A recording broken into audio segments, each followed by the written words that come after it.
everyone, my name is Sonia Lamba from ABES Engineering College. Welcome to all in this lecture series of computer networks. And today we will discuss the one of the responsibility of data link layer known as framing. So these are the content for today. We will discuss what is framing. We will discuss the fixed size and variable size framing. We'll discuss the bit-oriented and byte-oriented protocols, then bit stuffing and byte stuffing. So these are the topics that we are going to discuss in this lecture. So first of all, we will discuss the framing. As we all know that the position of data link layer is between the network layer and the physical layer. So this is our data link layer and this is our network layer and it's our physical layer. So data link layer receives the data from the network layer, will prepare a frame of it and then will pass on the data to the physical layer at the receiver's end, at the sender's end, sorry, and at the receiver's end, physical layer will pass on the data to the data link layer, and then data link layer then delivers the data to the network layer. So this is the position of the data link layer. So data link layer responsibility is framing. So data link layer needs to pack bits into frames. So this is called framing, so that each frame is distinguishable from the other. So once the data link layer receives the bits from the network layer, data link layer needs to prepare the frame out of it so that each frame is distinguishable from the other frame. This concept is also used in our daily life as well. Our postal system also uses the same concept of framing. Whenever we will write a letter, we will enclose that letter inside the envelope so that our letter will be distinguishable from the other's letter. So this is called framing. When we are writing the letter, we are enclosing that letter into the envelope so that this letter will be distinguishable from the other's letter as well. So same concept will be used in the network. Number of bits are pegged into a frame. A frame is prepared out of it, and then this frame is distinguishable from the others frame as well, because multiple frames are running in the network at the same time. So we need to somehow distinguish these frames as well. So we need the technique known as the framing.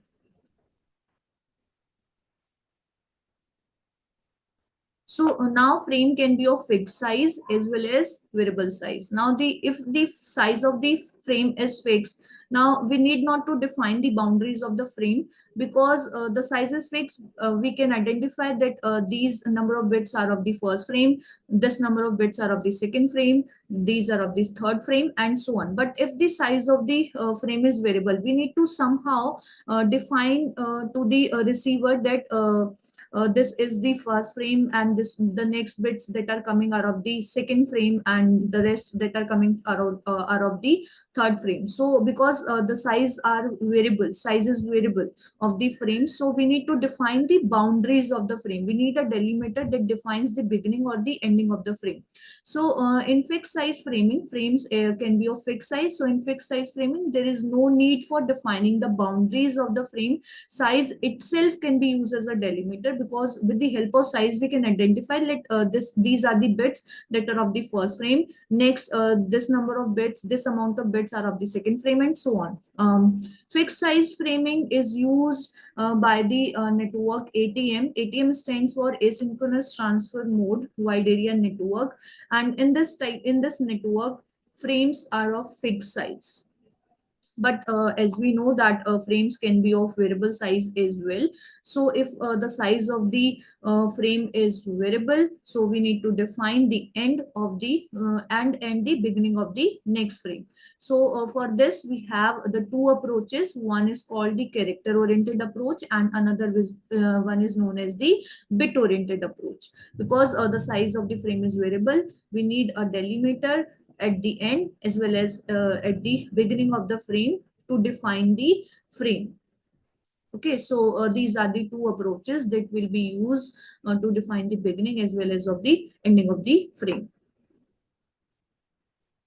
So first we will discuss the character-oriented protocol, and then we will discuss the bit-oriented protocol. So character-oriented protocols, in character-oriented protocols, data that are being carried by the frames are 8-bit characters from a coding system such as ASCII. In traditional times, character-oriented protocols were used where we are sending only the text files, but right now we are sending the video files, we are sending the audio files, we are sending the binary files as well, we are sending the PDF files as well. So any of the pattern that will be the part of the data can be that will be the part of the data can appear at the flag as well. So once the receiver will receive the same bit pattern, receiver will be able to identify that this is the ending of the frame, but receiver at this time is misunderstood, because this is not the beginning of the frame. This flag like pattern is the part of the data only. So in traditional times, character oriented protocols were used. At that time we are sending the data files only, text files only. So the character which is not the part of the text file can be used as the delimiter. Like we are sending a text file, and then this text file at the rate is not being used, so at the rate will be used as the delimiter. So whenever the at the rate will appear, receiver will be able to identify that this is the beginning of the frame, and again when the at the rate will appear, receiver will be able to identify that this is the ending of the frame. So in character oriented protocols, to separate one frame from the next, a bit 8 bit, or we can say 1 byte flag is added at the beginning as well as at the ending of the frame. So this is the data part. At the data link layer, header is attached, which contains the various information like the source MAC address, about the destination MAC address, and this is the trailer is used for the error detection. Now to define the beginning or the ending of the frame, a flag is added or appended at the frame. So initially when the flag will appear, this will define the beginning of the frame, and again when the flag will appear, this will defines the ending of the frame. So any of the character that is not the part of the data can be used as a flag as well. So this is the character oriented protocol, in which a byte is added as the delimiter in the beginning as well as at the ending of the frame.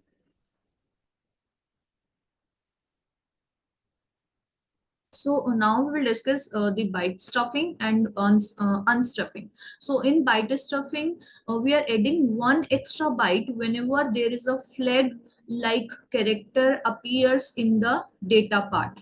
So rather than inserting a bit, we are inserting a extra byte every time. A byte is of 8 bits, right? Okay, so every time we are inserting 8 bits whenever a flag like pattern appear in the data part. So let's say the pattern that we are going to append for the beginning or the ending of the frame is the escape character. So this is let's say this is our data part. Now to define the beginning as well as the ending of the frame, we need to add the flag like this, and at the beginning as well as at the ending. So this is the header part, which will always be appended, and it contains some useful information, and this is the trailer part, and this is our data part. This is the data part. So because once flag is the escape character, right now we are using escape character as a flag. So initially when the flag will appear, escape character will appear, receiver will be able to identify this the frame has been started. Next bits are of the header part, and once the header is completed, the data part will start. Now, to avoid the flag-like pattern, the sender will fix or suffix or stuffing an extra byte. So whenever the flag-like pattern appears, one extra byte is stuffed before the flag. Okay, so next is the part of the data. Again, whenever the escape character will appear, so before that also an extra byte is stuck, because at the receiver end, whenever at the process of unstuffing, whenever receiver will receive the escape character, receiver will remove that byte, because receiver will know that this is the appended byte, but it may be the part of the data as well. So to avoid this, before the escape character, we have appended one extra byte. So in this case, we have appended two extra byte to avoid the flag-like pattern inside the data. So whenever the flag will appear, we will insert one extra byte, and whenever the escape character will appear, we will insert or stuff one extra byte. Now, frame will be sent via the transmission medium, via the data link layer. Now at the receiver end, whenever the receiver receive the frame, initially when the flag will appear, when the escape character is fine, so receiver will be able to identify that this is the starting of the frame, beginning of the frame. Next bytes are of the header. Next, when the header will be completed, next bytes are of the data.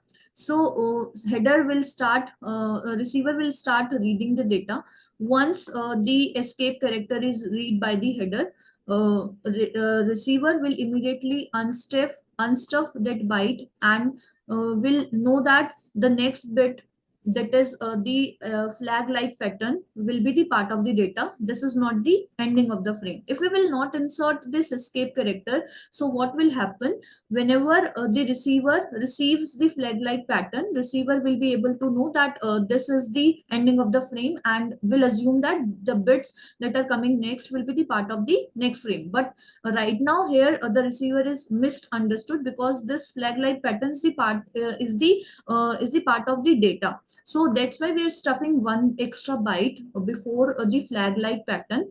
Whenever the receiver receives the escape character, receiver will remove, unstuff that byte, and right now this time receiver knows that the coming bits are the part of the data. This is not the ending of the frame. Next, receiver is going to read the bytes right now.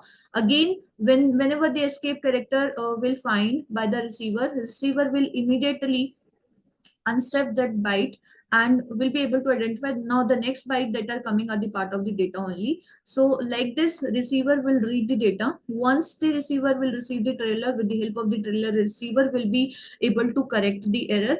And at the end, when the receiver will receive the flag, receiver will be able to identify that this is the ending of the frame. So like this, receiver will be able to generate the original data from the stuffed data. So this is the unstuffed data that the receiver will be able to generate. So in case of the byte stuffing, every time whenever the flag like pattern or whenever the escape character will appear in the data part, an extra byte is stuffed. So in this case, two bytes are stuffed. So this is the character oriented approach, where we are going to append every time an extra byte to avoid the flag like pattern inside the data part. Now, next we have the another approach known as the bit-oriented protocol. In this, the data section of a frame is a sequence of bits to be interpreted by the upper layer as text, graphics, audio, video, and so on. So, whatever we are sharing via the network, all the data we have is in the sequence of bits of zeros and one. So in addition to headers and possible trailers that are added at the data link layer, we still need a delimiter to separate one frame from the other, because right now the frame is of the variable size. So because the frame is of the variable size and we need to avoid the flag like pattern in the data part, we need to stuff something so that that flag like pattern can be avoided and a receiver will not be misunderstood. So most of the protocol use 8-bit pattern. This is the flag that most of the protocols are going to use.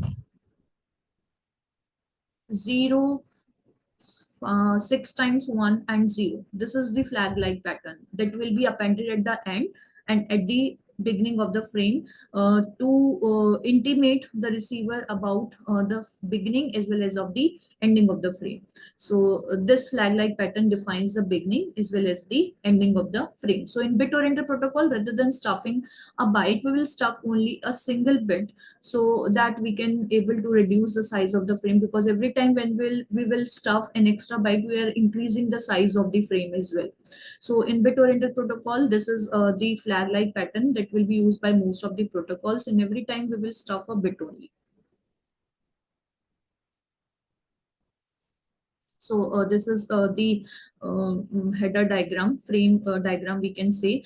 Header is appended at the data link layer, and trailer is also appended at the data link layer. Trailer will help you to detect the error. And to define the beginning of the frame, we have appended the flag. This is the flag like pattern. Whenever the receiver read this flag like pattern, receiver will be able to identify that this is the beginning of the frame. And again, whenever the receiver will receive this the same pattern, receiver will be able to identify this is the beginning ending of the frame. So this is the frame format at the data link layer. So in bit oriented protocol, we are doing the bit stuffing. Bit stuffing is the process of adding one extra zero whenever five consecutive ones followed by whenever five consecutive ones will be there. We will stuff a bit zero, because if the same pattern will appear in the data part as well, so receiver will misinterpret it at this time and will identify that this is the flag like pattern, and will be able to identify that this is the ending of the frame. But receiver is misinterpreted at this time, because this is not the ending of the frame. Frame is ended at this point. So to avoid this flag like pattern inside the data part, every time whenever five consecutive ones will be there, we will stuff one extra bit called zero, and this is called bit stuffing. So with the help of this diagram, we will be able to identify how the bit stuffing and byte stuffing will work. So let's say this is the data part at the data link layer in the sequence of zeros and one. Now at the data link layer, header will be attached and the trailer is also attached, and trailer will be used for the error detection. Now, to define the beginning as well as the ending of the frame, a flag-like pattern. Right now, we have discussed the flag-like pattern that most of the protocols are going to use is 0, 1, 2, 3, 4, 5, 6, 0. 0, 6 times 0 and 0. 6 times 1, sorry. 0, 1, 2, 3, 4, 5, 6, 0. This is the flag-like pattern. With the help of this pattern, receiver will be able to identify that this is the beginning of the frame, and whenever a receiver will receive the same pattern, receiver will be able to identify that this is the ending of the frame. So how we are going to stuff the data to avoid the flag like pattern in the data part as well. So here we can see five ones are there, 1 2 3 4 5 in the data section. So every five ones we will stuff one extra byte known as zero. So here also, whenever five consecutive ones will be there, 1 2 3 4 5, our extra byte zero will be stuffed. So rather than stuffing the two bytes, we are stuffing only the two bits, because in case of character oriented, where byte is stuffed, in bit oriented protocol, we are stuffing only the bits every time to avoid the flag like pattern inside the data part. Now this is the frame that will be sent by the sender. Whenever the receiver receives the frame, receiver will start reading the frame. Once the flag like pattern will appear, receiver will be able to identify that this is the beginning of the frame. Now next bytes are of the header. Header has some useful information like sender's MAC address, destination MAC address, and so on. Now once the header is completed, next bytes are of the data part. Now to unstuff the data and to convert the data into the original form, whenever five ones will be there, after that the zero will be unstuffed, because a receiver knows at this time stuffing that will be used by the sender is bit stuffing. So every at by every five after every five ones, a bit is stuffed by the sender, and in this case, receiver will every time after five ones, whenever a bit zero will occur, unstuff that bit and will read the data pattern. Again, five ones will be there, and after this, the stuffed bit is 0 and will remove this bit as well. Now, next bytes are of the data. Once the data is completed, next bytes or bits are of the trailer part, with the help of which receiver will be able to detect the error. And next, when the flag like pattern will appear, receiver will be able to identify that this is the ending of the frame. Next bits that are coming are the part of the next frame. So this is how a receiver will be able to unstuff the data, because receiver knows at the sender's end stuffing uses bit stuffing. So whenever five ones will be there, the extra bit 0 will be stuffed by the sender, so receiver will receive that extra bit.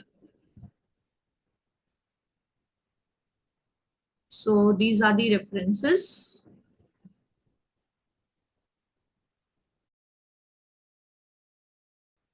Thank you everyone for your patient listening.